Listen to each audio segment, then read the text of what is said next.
சிறகடிக்க ஆசை சீரியல்ல இனிய எபிசோட்ல என்ன நடந்திருக்கு அப்படின்னு பார்த்தீங்கன்னா, இப்ப முத்துவும், மீனாவும் வந்து பார்த்தீங்கன்னா, கிறிஸுக்காக அவங்க வீட்லயே வந்து பார்த்தீங்கன்னா, நின்னுகிட்டே இருக்கிறாங்க. ஆனா, அந்த ஆளும் வந்து பார்த்தீங்கன்னா, கொஞ்சம் கூட மனசு இறங்காம, "நீ இங்க என்ன பண்றீங்க? ஒழுங்கா கிளம்பி போயிடுங்க" அப்படின்னு சொல்லிட்டு, கண்டுக்காம அவர் பாட்டுக்கு கார் எடுத்துக்கிட்டு கிளம்பிடுறாரு. ஆனா, இந்த முத்து, மீனாவும் அவங்கள சமாதானமா படுத்தாம போகக்கூடாது அப்படின்னு சொல்லிட்டு, தனக்கு வர்ற வேலைய எல்லாம் கேன்சல் பண்ணிட்டு முத்து வேற டிரைவரை அனுப்பிச்சு விட்டுட்டு இருக்கிறாப்புல. அதே மாதிரி இங்க மீனாவும் பூவ வேற ஆளை கொடுக்க சொல்லிக்கிட்டு இருக்கிறாங்க. வேலையெல்லாம் போட்டுட்டு கிறிஸுக்காக இவங்க வீட்டு வாசல் முன்னாடியே நின்றுகிட்டு இருக்கிறாங்க, உட்காந்துக்கிட்டு இருக்கிறாங்க. ஸோ இதை எல்லாமே வந்து பார்த்தீங்கன்னா, அந்த குடும்பமே பால்கனியில இருந்து பார்த்துக்கிட்டு தான் இருக்கு. என்ன இவங்க இவ்வளோ பிடிவாதமா இங்கேயே நின்றுகிட்டு இருக்காங்களே அப்படின்னு சொல்லி அவங்களும் கொஞ்சம் ஃபீல் பண்ண தான் நினைக்கிறாங்க.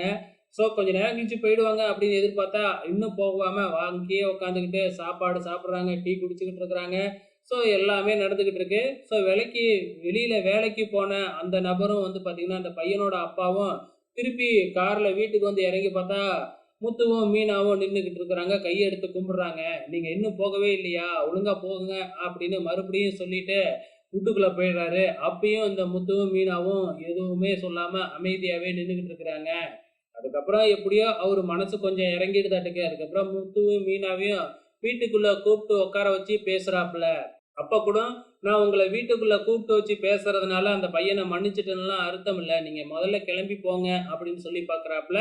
மறுபடியும் வந்து பார்த்தீங்கன்னா, நம்ம முத்து கிறிஸ பத்தியும், கிறிஸுக்கு என்ன நடந்தது அப்படிங்கிறத பத்தியும் விளக்குறாப்புல. அந்த பையனுக்கு அப்பாவும் இல்ல, அவங்க அம்மாவும் கூட இல்லாம துபாய்ல இருக்கிறாங்க. அதனால அந்த பையன் ரொம்பவுமே மனசால பாதிக்கப்பட்டு இருக்கிறான். அந்த நேரத்துல சில பசங்கலாம் சேர்ந்து, "உனக்கு அம்மா இல்ல" அப்படி இப்படின்னு கிறிஸ ரொம்பவுமே கேவலமா பேசிட்டாங்க. அந்த கூட்டத்துல உங்க பையனும் ஒருத்தன் அப்படின்னு வந்து சொன்ன உடனே அவரு கொஞ்சம் மனசு இறங்கிட்டு, அப்படின்னா அதனால தான் அடிக்க வந்தானான்னு நான் நாளைக்கு அந்த பையனுக்கு ஸ்கூல்ல ஒரு டெஸ்ட் வைப்பேன், நாளைக்கு ஸ்கூலுக்கு அழைச்சிட்டு வாங்க அப்படின்னு சொல்லி அனுப்பி வைக்கிறாப்புல.